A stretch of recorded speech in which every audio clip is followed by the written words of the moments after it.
લગ્ન જીવન સાથે જોડાયેલા રિવાજોનું ધાર્મિક મહત્વ વાંચીએ અથવા સાંભળીએ તો ખ્યાલ આવે કે આપણા વડવા કેટલા બુદ્ધિશાળી હતા કે તેઓએ આવી વિધિ રાખેલ હતી અને જે ત્યારના લોકો હતા ત્યારે કોઈ છૂટાછેડા જેવું હતું જ નહીં. આજે વાત કરવી છે લગ્નની પરંપરાની.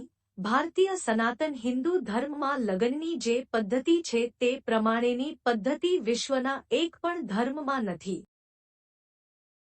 કંકોત્રી લખવાથી લઈને દીકરીની વિદાય અને ગૃહલક્ષ્મીનું ઘરમાં આગમન થાય ત્યાં સુધીની લગ્નની તમામ પરંપરાઓ ખૂબ જ માર્મિક અને નવયુગલના જીવનના મૂળ સાથે જોડાયેલી છે.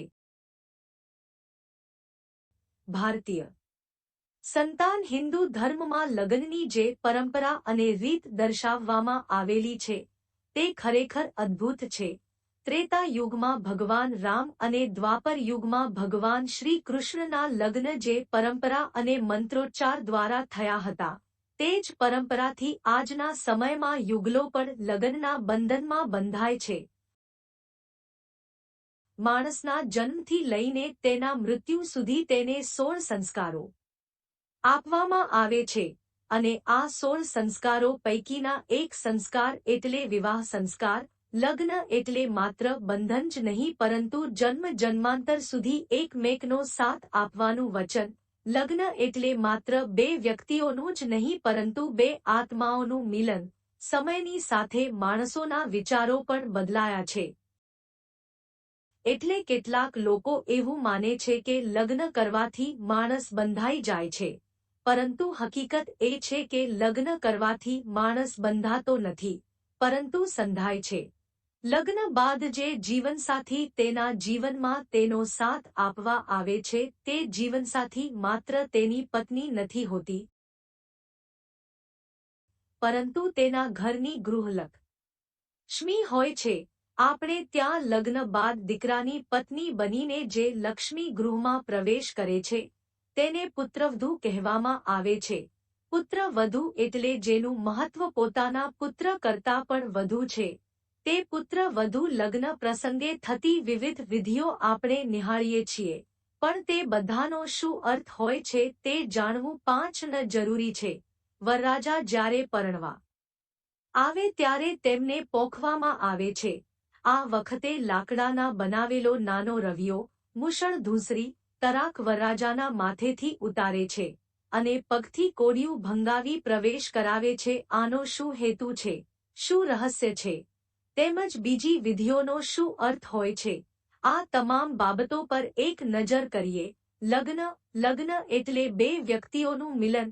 મૂલતઃ લગ્નનો હેતુ બે અલગ અલગ વ્યક્તિઓને એકબીજાના પર્યાય બનાવવાનો છે. લગ્ન એટલે બે વ્યક્તિઓ દ્વારા એકમેકને જન્મ જન્માંતર સુધી સાથ આપવાનું એક દીર્ઘ વચન.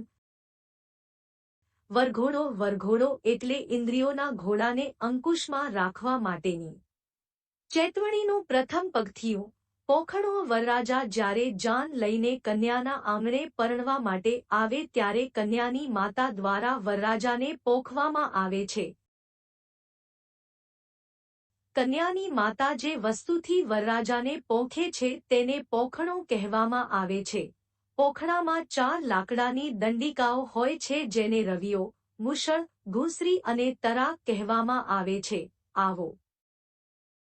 આવો તેના મહત્વ પર એક નજર કરીએ. રવૈયો માખણ કાઢવા માટે જેમ દહીંને રવૈયાથી વલોવામાં આવે છે તેમ જીવનને પણ પ્રેમમય બનાવવા માટે મનના તરંગોનું મંથન કરીને પ્રેમનું દોહન કરવાનો સંદેશ રવૈયા દ્વારા આપવામાં આવે છે. મુશળ અતિ વાસનાઓને મુશળ અર્થાત સામેલાથી ખાંડીને પ્રેમ પ્રગટાવવાનું કહે છે. ગુણશ્રી સંસાર રૂપી રથના પતિ અને પત્ની બે ચાલકો છે. આ બંને ચાલકો શીલ અને સંયમના ચીલામાં સમાંતર રૂપે ચાલીને જીવન રથને સહકાર અને પ્રેમથી ખેંચે તો તેમનું લગ્ન જીવન સુખમય વીતે છે તે પ્રકારનો સંદેશ ઘૂંસરી દ્વારા આપવામાં આવે છે. તરાક લગ્ન જીવન રેંટિયા જેવું છે.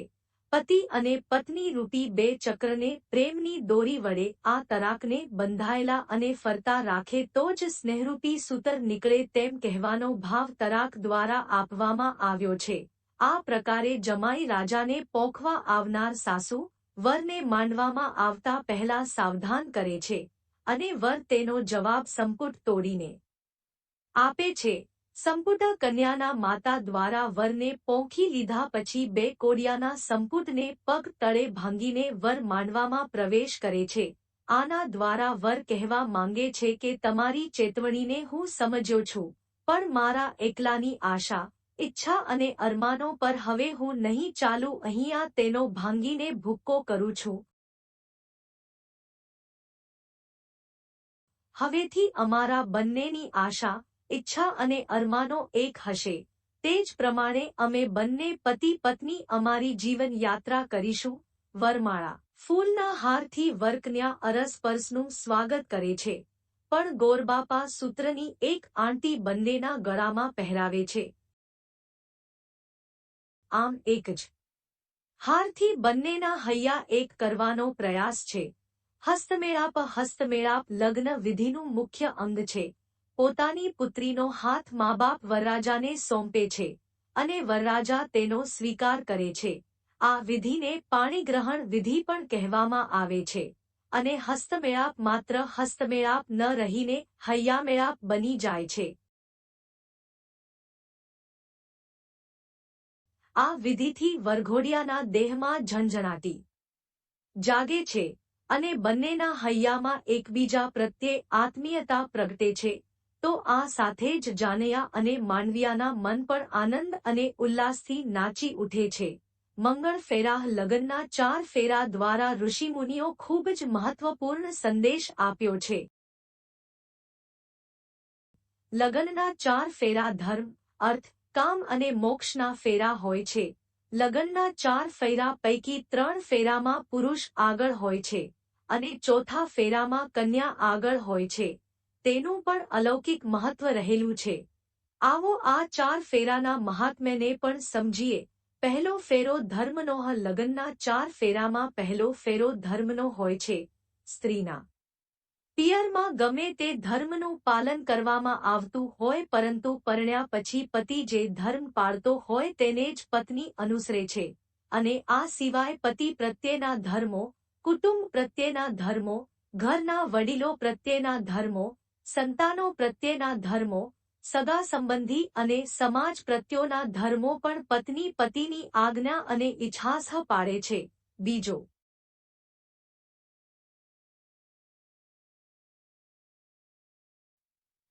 બીજો ફેરો અર્થનો, એટલે પૈસા, અર્થોપાર્જન કરવાનું, પૈસા કમાવવાનું કાર્ય, અર્થાત પૈસા કમાઈને ઘરનું અને પોતાના પરિવારનું પોષણ કરવાનું કાર્ય પતિનું હોય છે. એટલે બીજા અને અર્થના ફેરામાં પતિ આગળ હોય છે. ત્રીજો ફેરો કામનો. સ્ત્રી એ લજ્જાનું પ્રતીક છે અને લગ્ન જીવન અને વંશવૃદ્ધિ માટે સ્ત્રીઓ હંમેશા પતિની પાછળ જ રહે છે. ચોથો ફેરો મોક્ષનો. ચોથા અને અંતિમ ફેરામાં ઋષિમુનિઓએ સ્ત્રીને આગળ રાખી છે. સ્ત્રી એ લક્ષ્મી અને શક્તિનું પ્રતીક છે. પહેલાના સમયમાં એવું કહેવાતું હતું, એક સ્ત્રી પોતાના પતિનો જીવ બચાવવા માટે યમરાજા પાસે પણ એક સમય લડી લે, અને એટલે જ કદાચ ઋષિમુનિઓએ લગ્નના 4 ફેરાની પરંપરામાં મોક્ષના ચોથા અને અંતિમ ફેરામાં સ્ત્રીને આગળ રાખી છે. કે કારણ કે ઋષિમુનિઓને પણ ખબર હશે કે મોક્ષ તો આ દેશની જગદંબાઓ જ અપાવી શકે, બાકી કોઈની તાકાત બહારની વાત છે. પરંતુ મોક્ષ પણ એવી વસ્તુ છે કે જે ઈચ્છા અનુસાર મળતો નથી. એના માટે પણ યોગ્ય કર્મ કરવા પડે છે. મોક્ષ એ તો ધર્મનું નિયમ પાલન અને ઈશ્વરની સેવા, પૂજા અને ભક્તિથી જ પ્રાપ્ત થાય છે, અને એમાં સ્ત્રીઓ હંમેશા આગળ હોય છે. સહનશક્તિ, સદાચાર, શીલ આદિ ગુણો સ્ત્રીઓમાં સ્વાભાવિક છે. પતિ, સાસુ, સસરા અને વડીલો પ્રત્યેનો આદર, સેવા સંભાવ, ગરીબો પ્રત્યે કરુણા, સંતાનો પ્રત્યે પ્રેમ અને મમતા, આ બધા ગુણોનો શુભક સમન્વય, એટલે સ્ત્રી અને સ્ત્રીમાં રહેલા આવા ગુણોના લીધે જ તે મોક્ષના માર્ગ પર પુરુષ કરતા આગળ છે, અને એટલે જ મોક્ષના ફેરામાં ઋષિમુનિઓએ સ્ત્રીને હંમેશા આગળ રાખી છે.